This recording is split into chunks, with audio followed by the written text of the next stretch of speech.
Yo, moi c'est Marabout, et même en 2023, on est là pour parler du dernier épisode de Blue Lock. Tu n'es pas sans savoir que Blue Lock est l'un de mes mangas favoris, et le but avec ces reviews, c'est de savoir si Blue Lock est capable de devenir le manga de sport numéro 1 devant ça,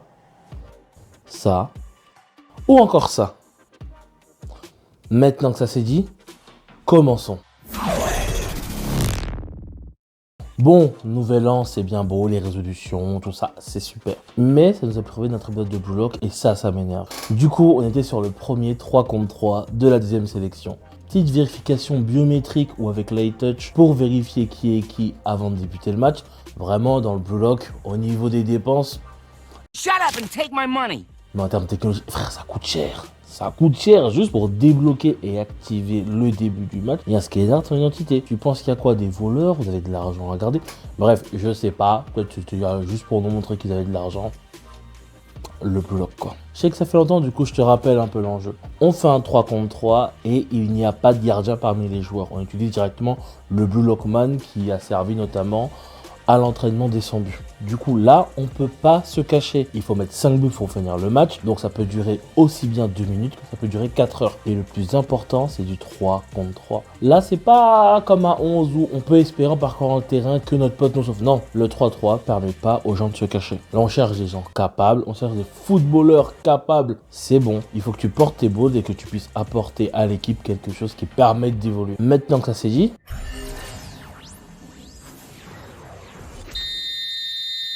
oui, donc on a notre petite formation, Izagi, Bakira et Nagi. Bakira qui mène le jeu, Nagi qui resserre pour Izagi dans les bonnes conditions.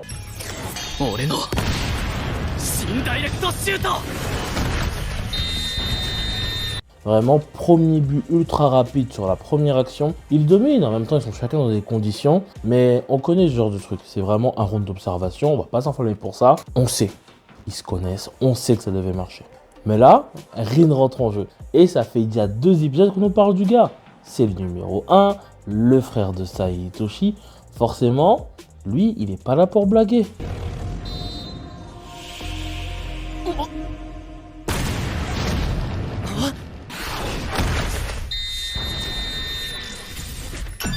Aucun sens. La dernière fois que j'ai dû voir ce genre d'action bizarre, c'est dans Olivier Tom ou quand Stephen Curry s'amuse dans les vidéos d'entraînement. Tout ce que ça montre, c'est que la différence de niveau entre Rin et le reste est beaucoup trop élevée. Quand tu peux te permettre de faire ce genre d'action, c'est que tu es en confiance, c'est que tu n'as pas peur. On reproduit le même schéma, de toute façon. Tu connais Izagi, c'est quelqu'un de très cartésien. Lui, si quelque chose marche, il va le reproduire jusqu'à trouver peut-être une autre solution.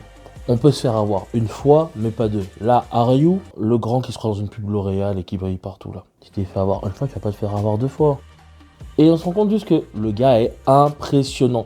Tu sais, autant j'aime dire que la perspective parfois fait que on n'est pas trop sûr. Là, l'autre il en met une tête. Limite, j'ai l'impression de voir qu'il a Mbappé à côté de Victor Wembanyama. C'est un peu bizarre au point que Izagi est en train de faire une couverture de balle avec Aryu dans son dos. Ça l'a pas empêché de tirer et de marquer un but. Protection de balle, ça veut dire qu'il a quand même pris de l'espace pour le mettre dans son dos. L'autre, il s'est dit, t'inquiète, mon pied, il est tellement long qu'il va te surpasser et marquer. 2, il fait une précision, une puissance de salaud pour surprendre un gardien. Bon, en vrai, surprendre le gardien, ça me choque pas parce que...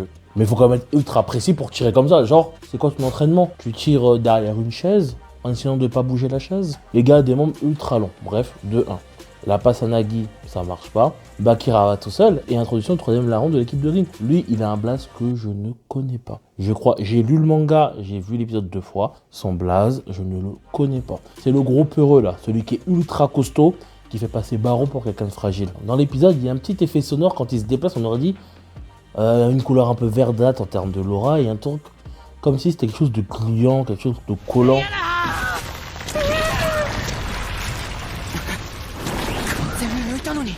Il arrive à contrer Bakira alors qu'il s'est fait passer 2 fois par lui. Derrière ça, il va mettre un but en défonçant Izagi avec de la force pure.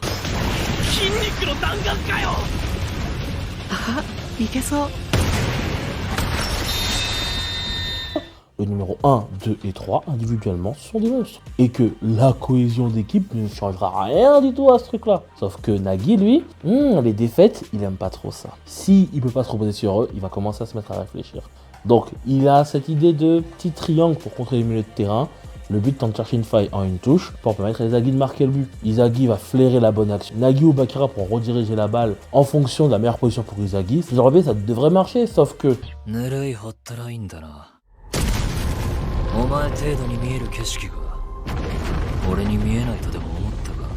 On voit que Izagi flaire comme étant la zone la plus dangereuse pour marquer un but a été vu et bloqué par Rin. Du coup, Bakira envoie une balle bien brossée à Nagi. Il la dévie, se retourne.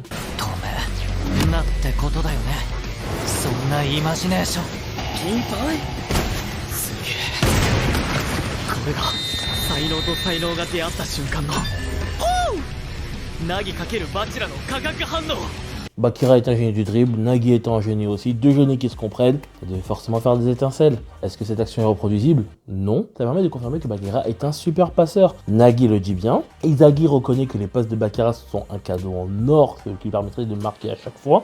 Bakira, en support, est un vrai MVP. C'est pas montré, mais en tout cas, c'est reconnu par ses pairs. 3-2, Rin, c'est pas passé la tête, hein. Il nous fait le même coup, tire du milieu de terrain. Izagi dégage en corner. Si tu penses que ça va l'arrêter, bah s'il marque pas du milieu de terrain, il va marquer du corner.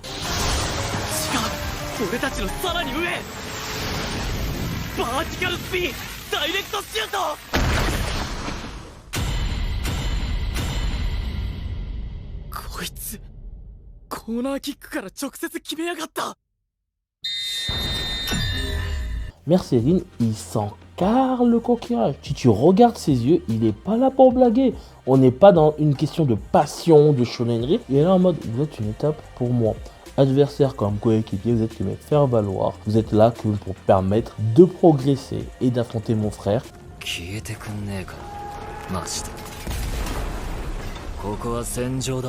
On n'est pas là pour poursuivre des rêves, avoir de... Bref, il assume son rôle de numéro 1. Il n'est pas là pour blaguer. Ses yeux n'ont aucune expression. Il sourit même pas quand il marque. Il est en mode, oh, c'est une journée au boulot quoi. J'ai pas que ça à faire, on peut passer à l'étape suivante. Bref, 4-2, s'ils encaissent encore un but, fin du game et victoire de l'équipe du Rin. Bah c'est ce qui va se passer, on va pas se mentir. Hein. Izagi arrive à passer dans le dos de Rin. Et là, Rin lui fait, mon petit. Je vais t'expliquer le truc, parce que apparemment la première fois t'avais pas compris. Ce que tu fais là, c'est sympa. Tu sais, ton acquis d'observation, il est sympa, sauf que t'es au niveau 1. Moi, je suis au niveau 2. Au point que, ce qu'on a vu dans le dernier match, c'est-à-dire Izagi qui manipule ses coéquipiers pour dominer le terrain, eh ben c'est plus ça. Là, c'est Rin qui fait croire à Izagi qui manipule le terrain, alors qu'en fait, il est en train de se faire manipuler par Rin. C'est-à-dire qu'il a volontairement laissé cette zone à découvert de telle manière qu'Izagi pense que c'est le bon plan.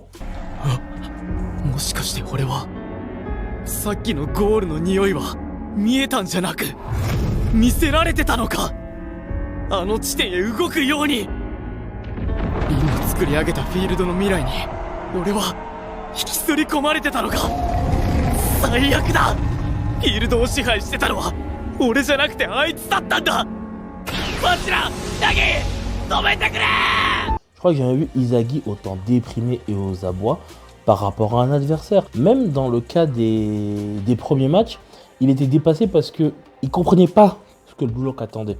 Là, il est juste dépassé parce que le gars est trop fort par rapport à sa propre arme. Et trop fort parce qu'il fait du 1 contre 3 et il s'en fout. Il s'en fout. Il s'en fout au point qu'il met son but et va directement. Il part directement. Même le choix de choisir quelqu'un, ça ne l'intéresse pas. 3対3ライバルリーバトル5対2でチームレッドの勝利。さて誰を奪おうか。誰でもいい。どれでも一緒だろう。 Qui de Izagi, Nagi et Bakira va être pris. Et sans surprise, c'est Bakira qui est pris. En même temps, le gars a brillé par tes passes.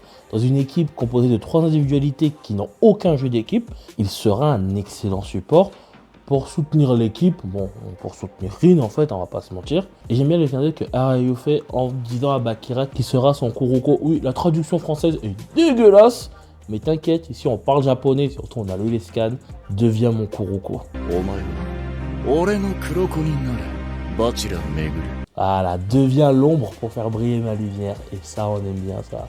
Quand Blue Lock fait parler de Kuroko, Bon, en tout cas, cet épisode est là juste pour montrer la puissance du top 3 et montrer à quel point Izagi a encore du chemin à faire.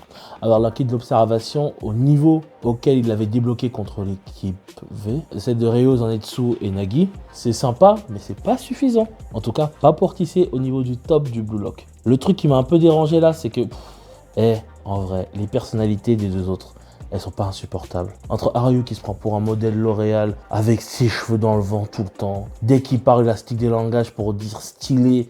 Mais en plus, il le dit mal, du coup, il dit toujours sti tout le temps. C'est insupportable. L'animation, il met toujours des petites étoiles au niveau du visage. On aurait dit Neil Armstrong dans FMA. Je trouve ça insupportable parce que c'est surtout des gros clichés de manga. Il y a toujours des personnages comme ça, trop narcissiques, un but de leur personne, un but de leur beauté. Et l'autre, qui est une brute épaisse et qui a aucune confiance en soi. Non mais faut arrêter. Ça n'existe pas dans la tête ce genre de personne. Oh non, pas moi. Mais peut-être que si je le marque pas, je vais être dépassé.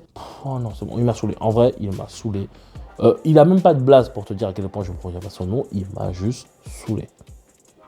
Bref, premier match contre le top 3. Bakira se fait capturer. Nagi et Izagi vont du côté des perdants. Et on va voir ce qui les attend pour la prochaine. Voilà.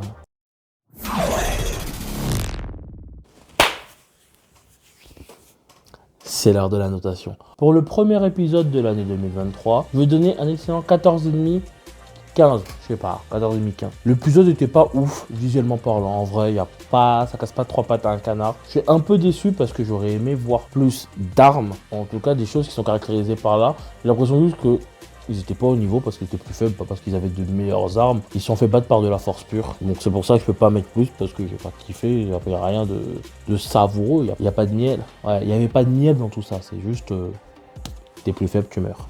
Du coup, le MVP, c'est Rin Itoshi. Est-ce qu'on a besoin de parler? Il met 3 buts, inexpressif. Le gars, il s'en pète de ses coéquipiers ou de ses adversaires. Vous êtes juste une étape dans mon process. Je suis pas là pour vous caler. Et en plus, il fait pas que parler. Il assume et il est fort. Qu'est-ce que tu veux faire de plus? Donc, tu mets 3 buts dans le premier match. C'est le premier du bloc. C'est toi le MVP du match. Normal. Et en termes de Factor X, je mets Haruo. Je rappelle Bakira ou Nagi. Mais l'animation, le côté insupportable à l'écran. Et surtout, il m'a choqué. Il met un but alors qu'on est en protection de balle sur lui. C'est pas normal. Donc moi, ça m'a choqué. Et ça m'a choqué et ça m'a régalé. Bah, c'était mon Factor X, ma gueule. Voilà. Bref, c'était Marabout pour la review de l'épisode 13 de Blue Lock. J'espère que tu as apprécié. Si c'est le cas, n'oublie pas de liker, commenter et partager à ton papa, ta maman, tes grands frères, tes sœurs, les grands du quartier et même à tous ceux qui ont été malades durant les fêtes de fin d'année. Ça doit faire pas mal de monde, donc vas-y, partage, gros. Si tu fais tout ça, t'es un putain de roi. Et si tu le fais pas, je m'en bats les couilles. Oublie pas d'aller lire le manga, il y a aussi les autres reviews sur la chaîne. Suis-moi et donne-moi un petit peu de force. On est au début de l'année 2023, il est l'heure de prendre des bonnes résolutions. Nous on se dit à la semaine prochaine et...